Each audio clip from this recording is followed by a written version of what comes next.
Bonjour, alors aujourd'hui on va parler de l'âge du capitaine, mais pas n'importe quel capitaine, El Capitán Esteban.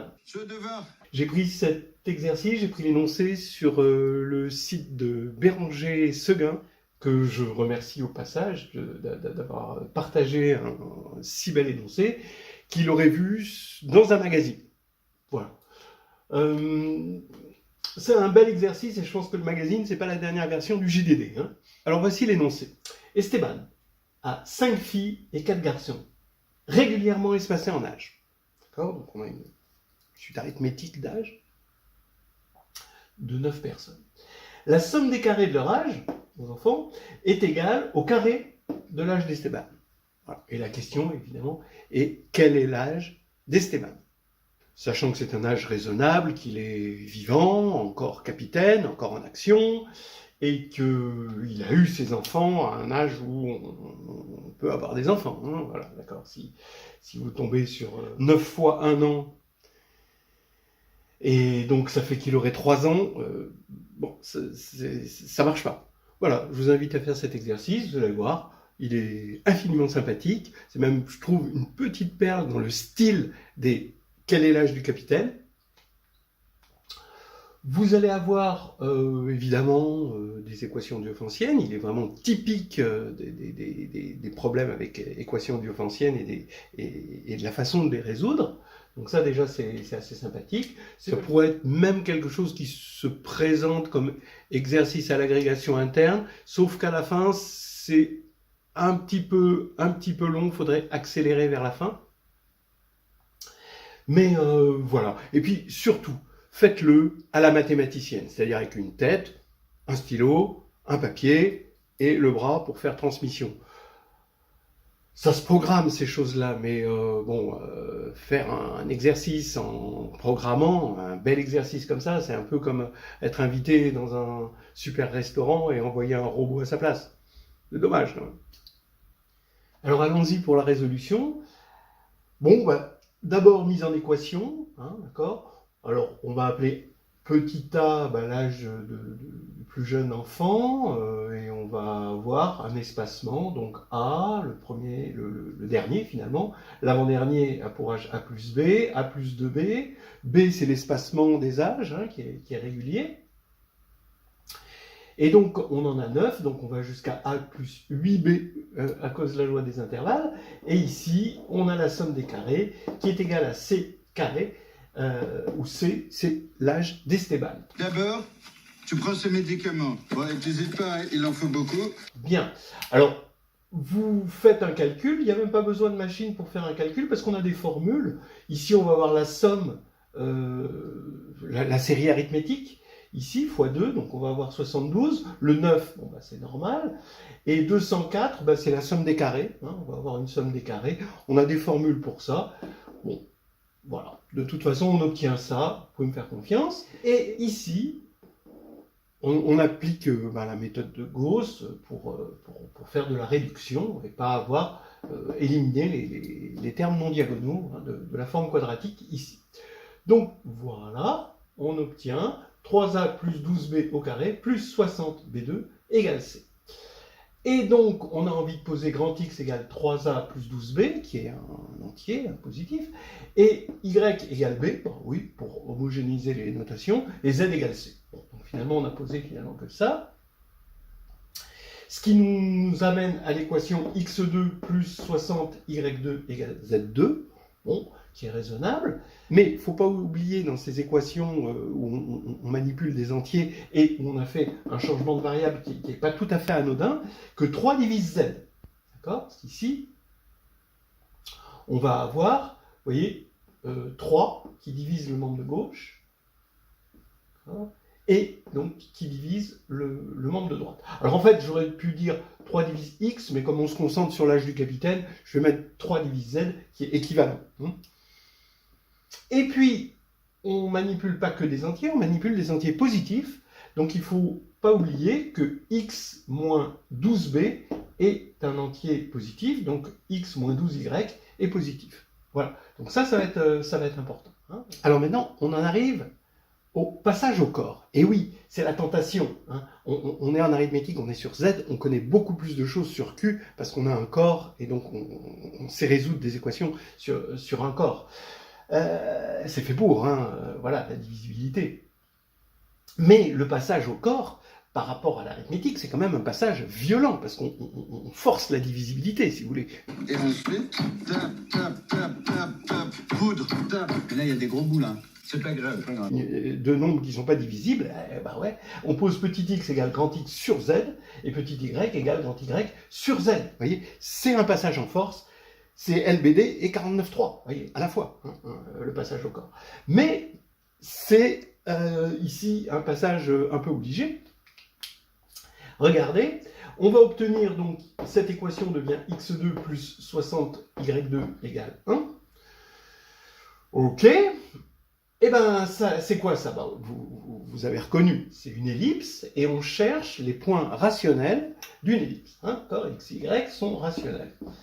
On cherche donc tous les points rationnels d'une ellipse. Mais c'est une ellipse, attention, là c'est vraiment important, fondamental. Dans l'énoncé déjà, c'était prévu pour. Il y a une solution évidente, et d'ailleurs je vous l'ai dit au moment de l'énoncé, il y a une solution évidente, c'est 1, 0, ici. Et moins 1, 0. Alors ça, c'est important. Hein. Donc, on va se servir du point moins 1, 0, qui ne nous intéresse pas parce qu'il est négatif déjà, mais on va quand même s'en servir, parce que voilà, l'ensemble des solutions, c'est les points rationnels de cette ellipse, avec les points moins 1, 0 et 1, 0, une ellipse très très aplatie, beaucoup plus aplatie que ce que j'ai fait là. Et en fait, il faut voir qu'une ellipse, ben, c'est une droite projective dans le sens que c'est une droite union un point, à l'infini en quelque sorte. Donc vous voyez que vous allez avoir ici, on va repérer, on va prendre la tangente en 1, 0 à l'ellipse, on va prendre donc cette droite, ben, c'est x égale 1, tout bêtement. On va repérer le point rouge ici par t dans Q, donc ici t égale 0 ici, t, ben, c'est l'ordonnée de ce point finalement, et il va y avoir une bijection entre les points rationnels de l'ellipse et les points rationnels de la droite. Pourquoi? Ben parce que ici, quand je vais prendre un point rationnel, eh bien, je vais le projeter. Les Thalès va faire que j'aurai un point rationnel ici. Et quand j'ai un point rationnel ici, je prends l'intersection. Eh bien, je tombe, quand je veux faire l'intersection d'une droite, c'est une droite à coefficient rationnel, et de l'ellipse qui est à coefficient rationnel, je vais obtenir une équation du second degré qui est à coefficient rationnel, mais qui a une racine rationnelle, parce que cette droite coupe, il y a déjà une solution évidente, c'est moins 1, si on prend la racine en x.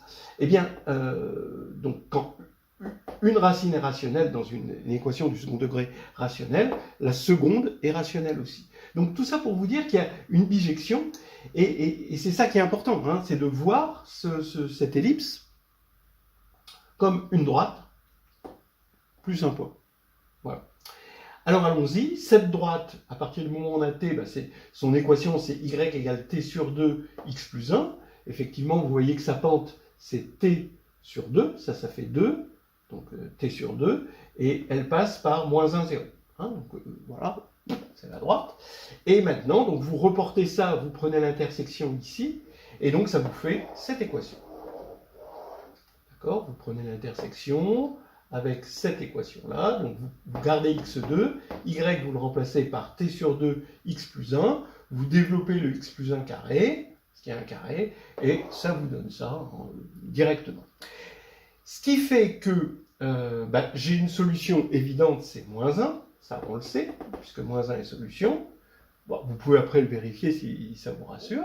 Ce qui fait que la solution en x de cette équation non triviale, c'est 1 moins 15t2 sur 1 plus 15t2 par le produit des racines. Hein. Moins 1 fois x est égal à ça. Ça sur ça. Et maintenant, y, eh ben, on le calcule en multipliant x plus 1 par t sur 2. Et vous voyez facilement que ça fait ça. Hein. Bon, Ça se fait de tête. Voilà, on a paramétrisé. Donc là maintenant, on a cette bijection, donc T est dans Q. Donc ça y est, on a résolu l'équation, mais après passage au corps. T'as un peu de solvant. Un peu, hein. Pas beaucoup. Bon, alors maintenant, c'est la redescente sur Z. La descente qui est généralement difficile. T'as un petit incendie, mais t'inquiète, ça arrive souvent. Et d'autant plus difficile que le discriminant de l'équation au départ, hein, ce 60, est riche arithmétiquement. Ici, vous voyez, ce 60, il est divisé par 2, avec une multiplicité, il est divisé par 3, il est divisé par 5. Donc c'est embêtant, ça aurait été plus facile si c'était x2 plus y2 égale 1. La redescente, c'est les triplés pythagoriciens, c'est assez facile. Mais là, la redescente, on va mégoter, on va bidouiller, on va ergoter, on va tirer comme on peut sur les petites ficelles du système. On fait comme on peut, quoi. Là, il n'y a pas une... Bon, on y va à la machette. Hein. Ok, allons-y. On redescend dans Z, donc on va poser T égale P sur Q, où P et Q sont des entiers. Bon, alors tout est positif, hein, vous inquiétez pas. P et Q, on peut les prendre, attention, ils ne sont pas premiers, mais par contre, ils sont premiers entre eux. Ce qui va faire que X est égal à Q2 moins 15P2 sur Q2 plus 15P2, Y égale PQ sur Q2 plus 15P2. Et donc maintenant, regardez cette matrice, je prends une matrice d'entiers, X, grand Y, grand Z, hein, qui était là, hein, qui était au départ. Donc ça, c'est les entiers. Ils sont tous positifs. Hein. Ça et ça. Voilà, donc lui et lui. Donc j'ai pris le numérateur de X, le numérateur de Y et le dénominateur commun de X et Y.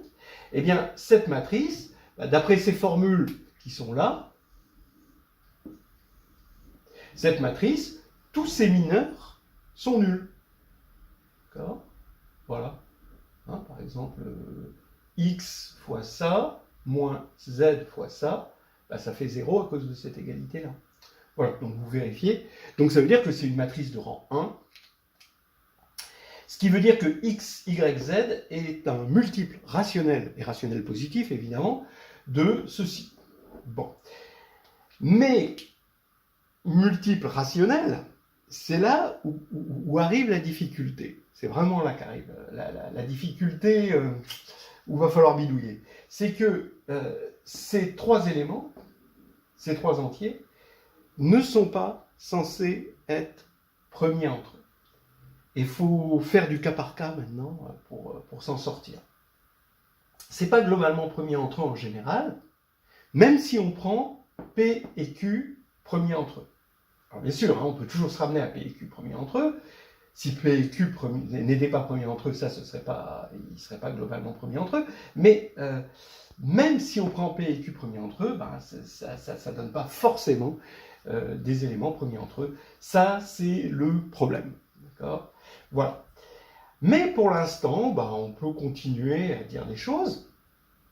Donc X, Y, Z est un multiple d'un diviseur. Donc on va prendre K, un diviseur commun de tout ça, c'est un entier positif, hein, diviseur commun des trois, et d'après ce qu'on a vu, le rang 1, ça va impliquer que ça, c'est un multiple, donc le triplet, hein, est multiple de ce triplet-là, d'entier, hein, puisque j'ai pris K, un diviseur commun ici. Voilà. Je me souviens, étoile, X moins 12Y supérieur ou égal à 0, qui va nous donner quoi ? On fait X moins 12Y. X moins 12Y, donc ça va être positivement proportionnel à ça moins 12 ça. Donc ça revient à dire que Q2 moins 12PQ moins 15P2 est supérieur ou égal à 0. Donc je divise par P2, et donc c'est encore supérieur ou égal à 0. Et donc je connais le signe du trinôme, hein, ça veut dire que c'est à l'extérieur des racines, il y a une racine positive, une racine négative, donc c'est plus grand que la racine positive, puisqu'on est tout dans n. Donc ça fait que Q sur P Et supérieur ou égal à, c'est quoi la racine? Ben, ça va être 6 plus la racine positive, racine de 6 au carré plus 15, donc 51. Donc Q sur P, vous voyez, est strictement supérieur à 13. 51, je dis que c'est à peu près 49. Donc c'est strictement supérieur à 13, 6 plus 7. Voilà, bon. Alors avec tout ça, plus, n'oublions pas que 3 divise Z, ça va être important, eh bien, bon, bah, là on arrive, c'est un peu comme une fin de déménagement où il reste encore quelques cartons, c'est pas le meilleur moment, mais au moins on sait qu'à la fin, on va y arriver. À la base, c'est une recette brésilienne. Ouais, moi, j'ai un peu amélioré avec des produits locaux, quoi. Donc là, on rentre dans la partie bidouillage. Hein. Je rappelle les résultats. On a montré que x, y, z étaient multiples de un diviseur commun k, ici, qu'on va mettre au dénominateur, et le triplet Q2 moins 15P2, PQ et Q2 plus 15P2. Donc tout ça, c'est dans N3, hein, ces triplets-là. Et donc, x, y, z, c'est un multiple entier, hein, entier positif hein, de ça. On rappelle qu'on a montré que Q était strictement supérieur à 13P, 3 divisé grand Z, et que, bon, par rapport à l'énoncé, petit a, c'est l'âge de l'enfant le plus jeune, hein, c'est du dernier, petit b, c'est l'écart constant entre les enfants, et c, c'est l'âge du capitaine. Donc ici, on a posé ces changements de variables, et je rappelle aussi que P et Q sont premiers entre eux. Voilà. D'abord, P fois Q est non nul. Donc P et Q sont non nuls. Hein, voilà. Pourquoi? Parce que sinon, il y aurait zéro écart d'âge, ils seraient nés tous en même temps, et puis bon, non, ça c'est pas raisonnable. D'accord, hein, il faut mettre de la raisonnabilité dans ce problème qui vient d'une situation concrète. Alors maintenant, je dis que K est strictement supérieur à 1, forcément, parce que P, ici, il est plus grand que 1, donc on aurait Z, si K est égal à 1, on aurait Z qui serait supérieur à 13 au carré plus 15 fois 1 au carré. Bon, vous voyez que c'est un âge pas raisonnable, d'accord, à cause de cette inégalité-là, et du fait que PQ est non nul. Bon, donc K, maintenant, on va s'intéresser à K. Z, on va supposer, bon, il est multiple, mais étant donné qu'on voit que ça va être des très grands nombres, on va déjà regarder à minima, et on va dire Z est égal à Q2 plus 15P2 sur K. Si on a des multiples, on les prendra, mais a priori, il n'y en aura pas beaucoup de raisonnables. Alors, j'affirme que K divise 30. Vous voyez que c'est lié à ce que j'avais appelé tout à l'heure le discriminant de l'équation. Pourquoi? Parce que comme K divise ces trois-là, en particulier, il divise le premier et le dernier, donc il divise la somme et la différence, donc il divise 2Q2 et 30P2. Et comme P et Q sont premiers entre eux, forcément, il va diviser 30. Bon. Donc déjà, c'est le facteur limitant, hein, c'est le facteur que le bidouillage il va se terminer en un temps fini, en quelque sorte. Maintenant, j'affirme que 3 ne divise pas K. Pourquoi 3 ne divise pas K? Parce que si 3 divisait K, alors, comme P égale 1, 3 diviserait Q, évidemment, et du coup, 9 ne pourrait pas diviser Q2 plus 15P2, puisque P est égal à 1, ici, Q, il serait divisé par 3, donc 9 divise le premier terme, et comme il ne divise pas le second, il ne divise pas la somme. Voilà. Donc ça veut dire que maintenant, 3 ne diviserait pas ceci sur 3, c'est-à-dire Z. Donc, si on veut que 3 divise K, alors il faudrait se priver de 3 divise Z. Donc, on a 3 qui ne divisent pas K. Ce qui veut dire que K va diviser maintenant 10. Et puisque K divise 10, on voit que P est inférieur ou égal à 2. Parce qu'ici, bon, on prend l'âge ici, hein, d'accord, l'âge minimal, hein, c'est une espèce de Z min ici, hein, d'accord. Et ici, on va prendre 10, d'accord. Si P était égal à 3, ou supérieur ou égal à 3, ça voudrait dire que Q est supérieur à 39, et là, même en divisant par 10, ça fait des âges canoniques, hein, donc on laisse tomber. Donc P est inférieur ou égal à 2, donc maintenant, voilà, on va regarder P égale 1, Et puisque P égale 1, j'affirme que 2 ne divise pas K. Bon, alors pourquoi? Parce que comme P est égal à 1, si 2 divisait K, on aurait 2 qui divise Q, et comme 2 diviserait ça, et qui divise Q2, bah, il diviserait 15. Voilà. Parce que P égale 1, hein, je vous rappelle. Donc 2 ne divise pas K. Donc il ne reste qu'une seule possibilité pour K, c'est 5. Alors maintenant, qu'est-ce qu'on va prendre pour Q? Bah, Q doit être supérieur à 13, puisque P égale 1, bah, et 5 divise Q. Donc le premier qui arrive, c'est 15. Bon. Et 20, on va se rendre compte que c'est trop grand. Hein, 20, vous faites le calcul, ça va nous donner un H canonique. Donc, finalement, on n'a que cette solution pour P égale 1. Ça fait P égale 1 et Q égale 15.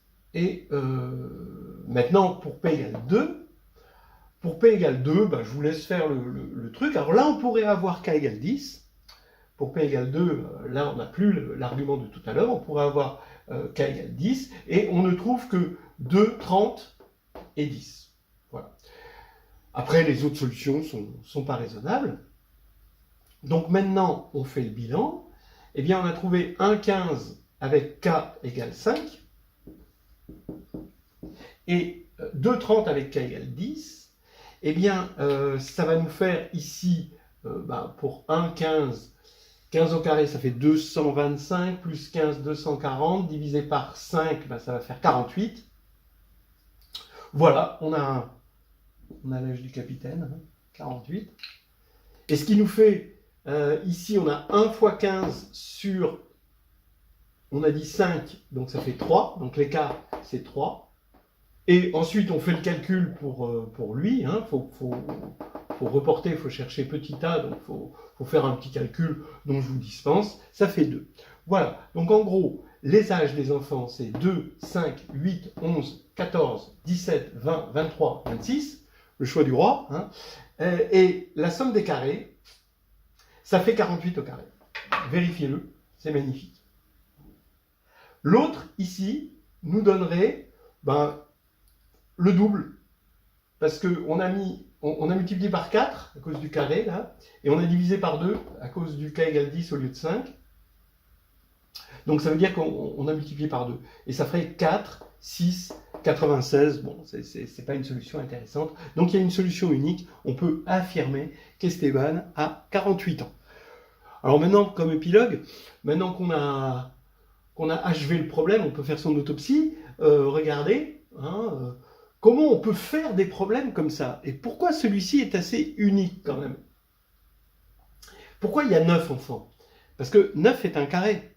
Et c'est grâce à ça qu'on a eu une solution évidente qui nous a permis de paramétrer une ellipse. Une ellipse rationnelle, même si son équation est rationnelle, il se peut qu'elle n'ait pas de solution. Mais là, il y avait une solution évidente. Et c'est grâce à cette solution évidente qu'on a pu obtenir une paramétrisation des autres. Donc ça, c'est intéressant. Ça veut dire qu'on n'aurait pas pu faire grand-chose comme nombre d'enfants. On aurait pu faire, bon, un enfant, évidemment, c'est pas intéressant. 4 enfants, bon, peut-être, à voir. 9 enfants, ça nous a donné une seule solution. Ou alors 16 enfants. Bon, c'est pas raisonnable, il faut penser à la planète aussi. Donc ici, 16 enfants, ça nous aurait donné un âge, le minimum, ça nous aurait donné un âge canonique. Donc on n'aurait pas eu de solution. Reste que 4 enfants, eh bien, bon, on va essayer de le faire avec 4 enfants, vous trouvez 2 possibilités à peu près raisonnables. Je crois 46 ans, il faudrait qu'il ait eu son premier enfant à 9 ans. Bon, bon, d'accord. Mais, voilà. J'ai trouvé 54 et 46, donc pas tout à fait une unicité de la solution. Donc c'est pour ça que c'est une petite perle, ce problème, et je remercie Béranger Seguin de l'avoir partagé hein, sur sa page web. Pour la science.